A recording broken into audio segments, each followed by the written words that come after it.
Our guest is Ambassador Tebelelo Seretse. She's Ambassador of the Republic of Botswana to the United States, former Minister of Trade, Industry, Wildlife, and Tourism, and a former Member of Parliament. Madam Ambassador, it's so good to have you here. Thank you so much for having me. We know so little about Africa. We know so little about Botswana. Yes. And I want to know, what would amaze people to know about Botswana? What would amaze people is for them to know that Botswana is the best managed country on the African continent. Not only that, Botswana is the least corrupt country in terms of democracy. For us in Botswana, democracy is part of our culture. So when we started doing the things that a democratic state is expected of it, it's because it became easy for us, because it was already part of our culture. Part of the culture. Yes, sir.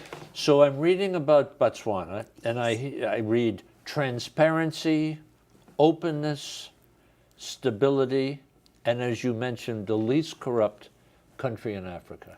Yes.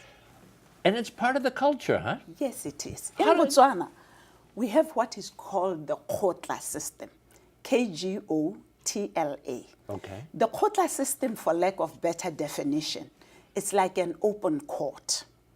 There are disputes which are settled there. There's a plaintiff and there's a defendant. Anyone and everyone is allowed to sit in the Kgotla, men and women. The chief presides over the Kgotla, and there would be a case between plaintiff and defendant. Everyone is allowed to comment about the case and say, is it for the plaintiff or is it for the defendant? And in the Kgotla, no one can be told your point is not important. So that breeds tolerance. And then now we also use the Kgotla, as we continue to use it traditionally, for disputes resolutions. So anybody could bring a case? Anybody and everybody can bring a case. Your average village has not less than 10 or 12 Kgotlas, which are presided over by the chiefs. Now the ministers also use that system for consultation. You would have your Secretary of Education having a policy. They would call a meeting at the Kgotla.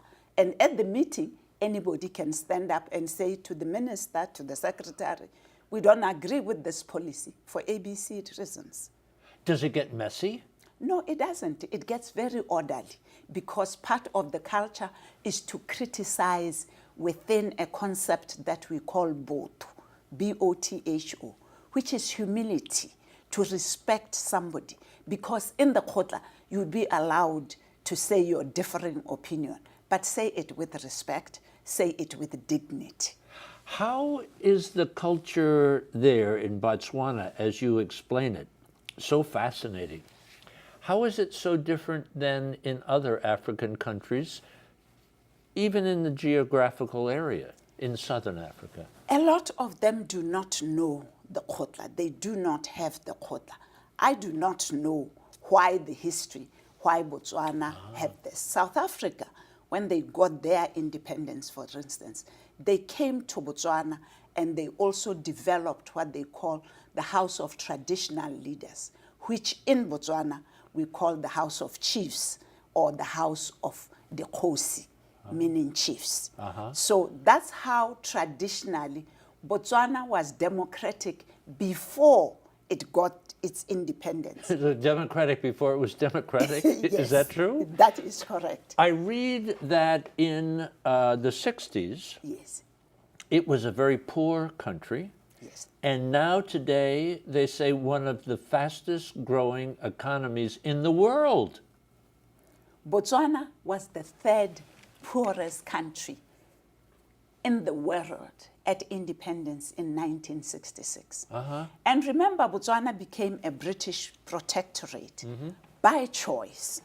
Our chiefs, fearing to be incorporated into South Africa, went to Britain to seek for protection, and they were protected. And then come the 60s, we went back and said we are ready for self-governance. But we were also fortunate, as history would have it, because we had excellent leaders, compassionate leaders, leaders who cared for the welfare of their people. And they gave education the highest priority to this day. They say it's a multi-party constitutional democracy. What does that mean in my language? That in your language means that yourself, if you are in Botswana, if you are a Botswana citizen and you want to form your own political party, you are allowed. The law allows you, the constitution allows you.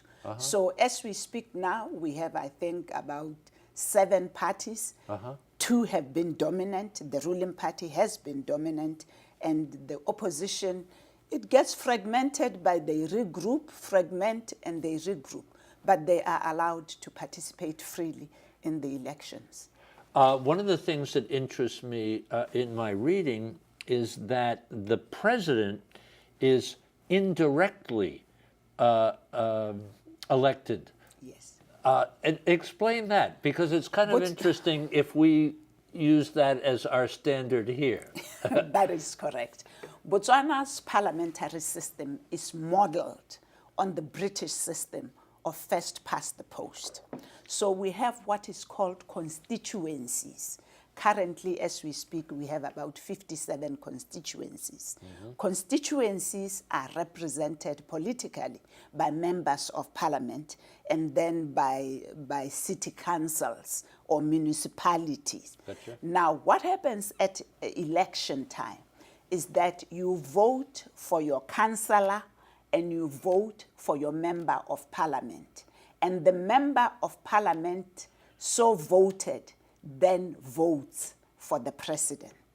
So that is the indirect portion of saying the president is indirectly voted upon. So every party at election, they would have who in a particular area they want to represent them at the municipality, who they want as member of parliament, having gone through the primaries, same primaries like you do here, and then they would get signatures of about 50 people to endorse their candidate for the president. So what's the name of the president now? His name is Lieutenant General Seretse Ian Khama. Oh, that would be tough for me to say. Ian Khama for short. Ian Khama? Yes. And what's his primary goal right now? His primary goal when he came into power, he came what he called the 5 Ds.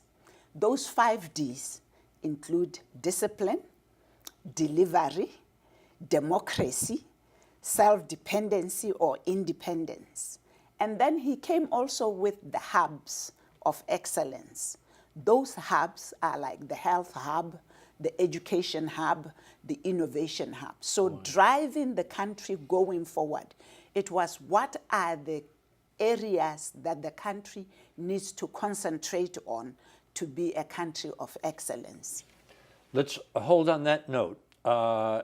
Ambassador, is it Seretse? Yes, it is Seretse is the ambassador from the Republic of Botswana, and a fascinating opportunity for us to learn about this very, very special country. This is America Visits the World. Sit tight, we'll be right back. This is America is made possible by the National Education Association, the nation's largest advocate for children and public education. Punsan Corporation, forging a higher global standard.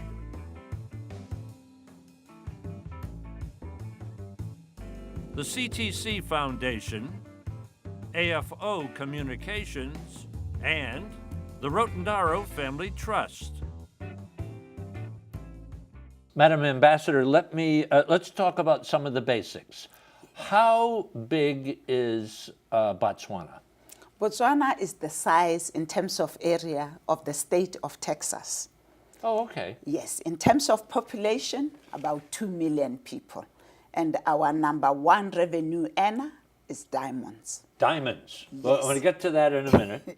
But big as Texas, 2 million people, kind of sparsely populated. Huh? Very sparsely populated. You would know that part of the Kalahari Desert Yes. is in Botswana. You'll also know that the most pristine tourist area, the Okavango Delta, is found in the northern part of Botswana. So big tourist attraction, huh? Very big tourist attraction, and the country is not only driving tourism, but also driving protection of the environment at the same time. Yes, It's a landlocked country, isn't it? yes, it is landlocked. And as you mentioned, desert is a huge part of it. Yes. And they say desert and delta. What's the definition of a delta? Delta is the Okavango Delta. The rivers coming from all over Angola, they come and they end in Botswana, forming the most beautiful and the most spectacular area that you can have, which have all the animals that you can think of in the world. All the animals you can think of in the world. Exactly. The giraffe, The capital is what? Gaborone. Gaborone? Yes, Gaborone. Gaborone. And how do you get there?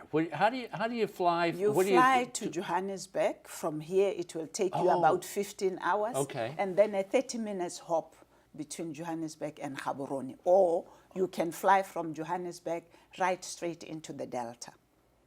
Oh, so it's a long flight and then a short one over. Yes. And you just mentioned animals, but I was thinking of the animals in.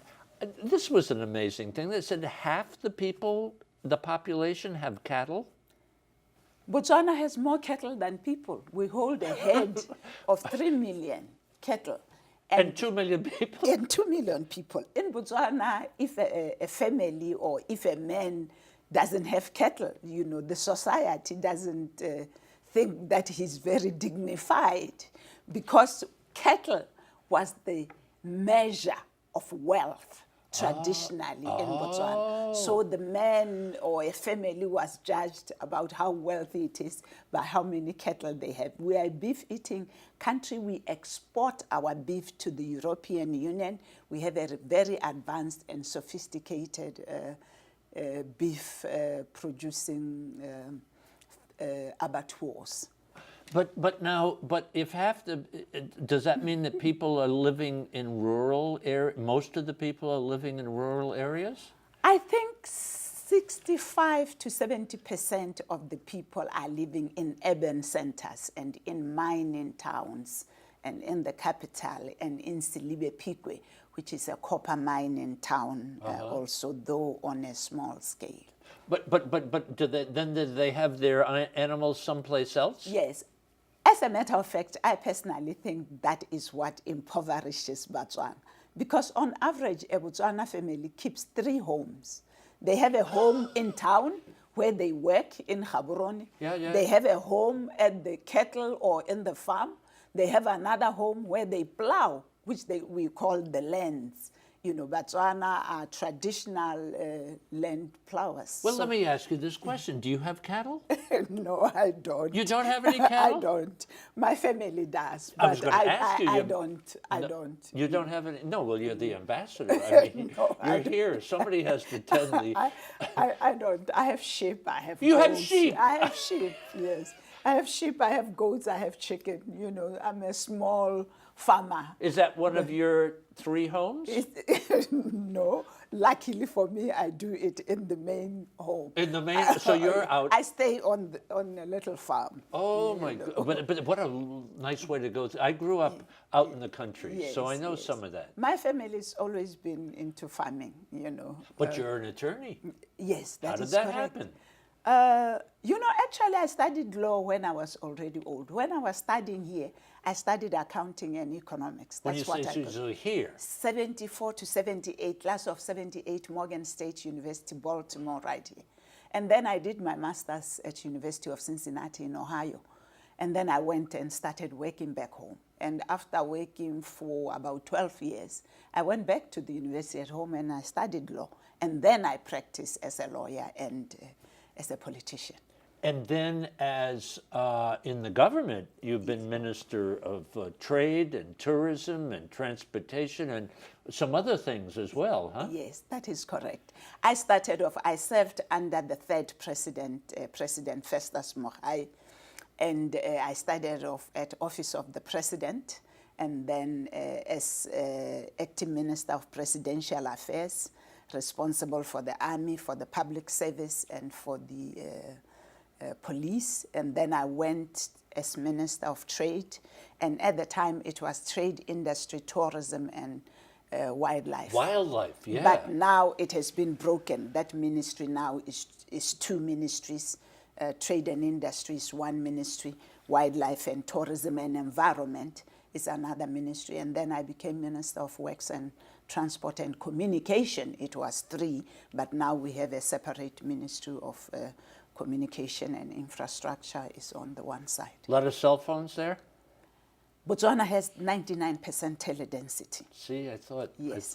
And one hopes as we move forward, we will see that telephone being used and the cell phones being used to uplift the lives of the people. Yeah, they use it now for monitor. commerce. Yes, You know, making yes. deals and things like that. That is correct. That is correct.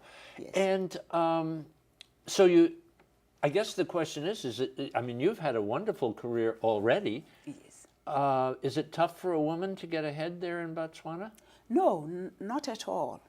As a matter of fact, Grant Thornton has just released a study which has shown that Botswana makes up 40% of the middle management in the country is held by women. Whoa. But we've been doing badly in terms of politics, members of parliament and of council. I think probably maybe because of the first past the post system, a lot of women lose at primary elections level. But also the country is vast, so you'd find that the constituencies are very large, and to cover a constituency campaigning sometimes is very difficult. I used to be member of parliament in a very large constituency myself. You mentioned the diamonds. Yes. So minerals are very important to the revenue of the country. Diamonds, gold, uranium, huh? We don't have uranium. No? The main product for us, Botswana is the #1 producer of world diamond, gem diamonds by value. A lot of people have misconceptions and they think it's other countries. Our mine, which is called Jwanem Mine, and Botswana turned its fortunes because of diamond revenues. And Botswana is the most peaceful country on the African globe. As a matter of fact, in terms of the Global Peace Index, whilst Botswana ranks in the 30s, the US ranks in the 60s. So we are very, very peaceful. We are a very, very peaceful country. And we have used our diamonds revenues to give priority to education, which is given free from primary to university, to give free health care to our people. Our problem, if any, is too much dependence on government. But we have other challenges, but we have at least managed to rid of corruption. You mentioned challenges. Water and drought is a big problem. Yes.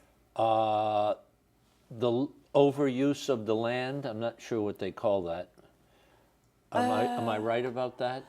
Because of drought, there isn't so much degradation of the land, if you like. Okay. And farmers are taught to do what is called rotational farming and rotational grazing, meaning that you plow at some point, you give the land the break and all of that.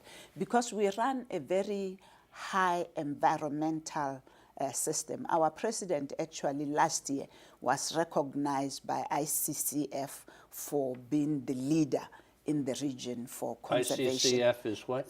International Conservation. Whatever. Yeah. Huge problem, however, and I was stunned to read this, HIV/AIDS. Huh? That is correct. I mean, just a huge infection rate. But you know what? The Botswana government took that at very high level at office of the president. And today, Botswana is used as a model country to say what should governments do given HIV/AIDS. Well, of you course, got Gates involved, and Merck involved, and Harvard involved, and University of Pennsylvania. NAC, Bill and Melinda Gates Foundation, beneficiaries of PEPFAR. So they're our cooperating partners. You know, our relationship with the U.S. dates back to 1967, when the country only got its independence in 1966. So, Ambassador, what progress have been made in that area? Exceptional progress. Okay. Mother-to-child transmission has almost been eliminated. Even looking after the orphans, victims from AIDS in terms of balanced diets and all of that. Testing, there are testing centers everywhere. But above all, education and lack of stigmatization and lack of discrimination. You know, other countries are still struggling with AIDS discrimination, what it is, what causes it, what does not. And we are seeing investment which has gone there, which government was meeting one-to-one with the donor funds.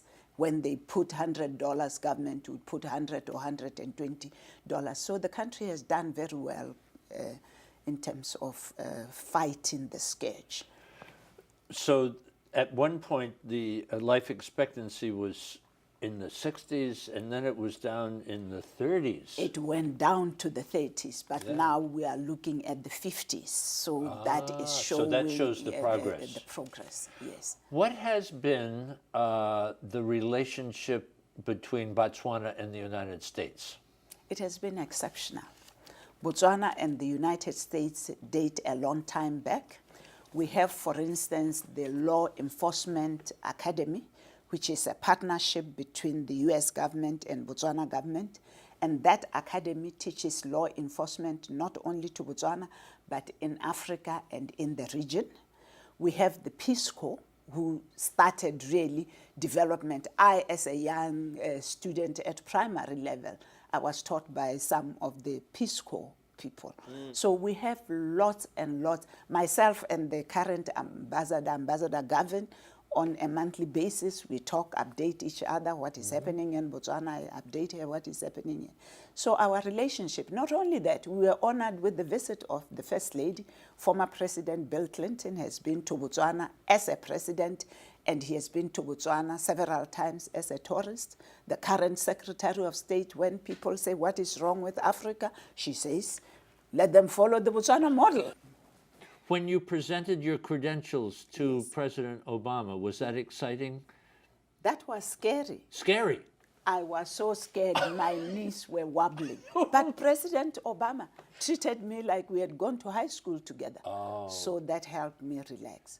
He's a good president, he's a good person. We're very proud of him. We're very proud of him. I was very happy. And luckily for me, unlike other people who wait months and months, I came on the 14th of February, and on the 23rd of February, I was presenting my credentials. I bet you made a good impression on him, though. I bet you did. I bet you did. I don't know. I hope I did. I bet you did.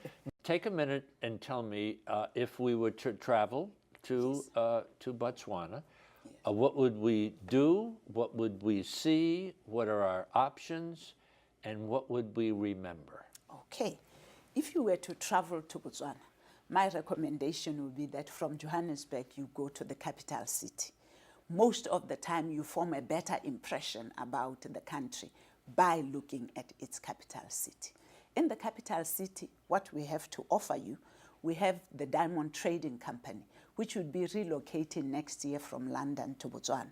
But you are allowed to go and see the diamonds.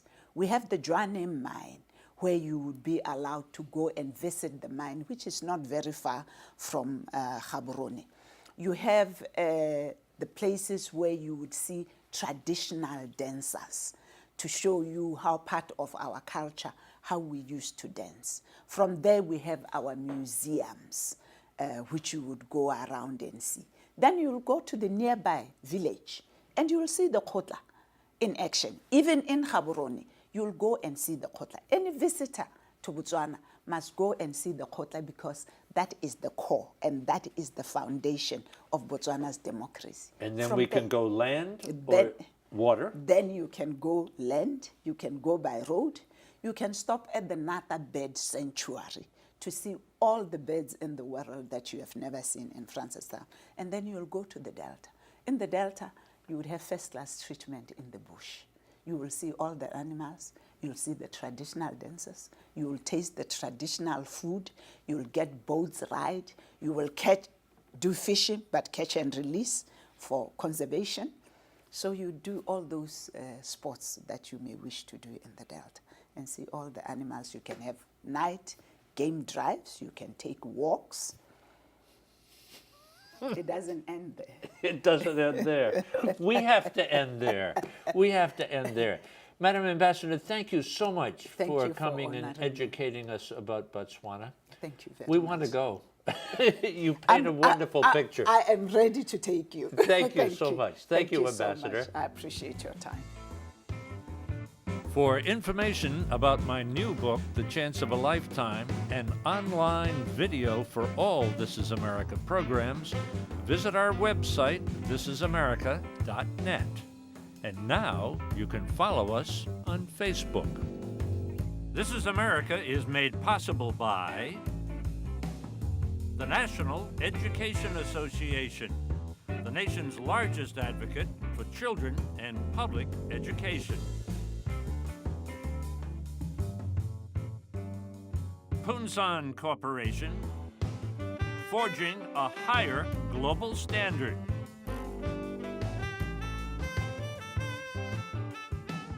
The CTC Foundation, AFO Communications, and the Rotondaro Family Trust.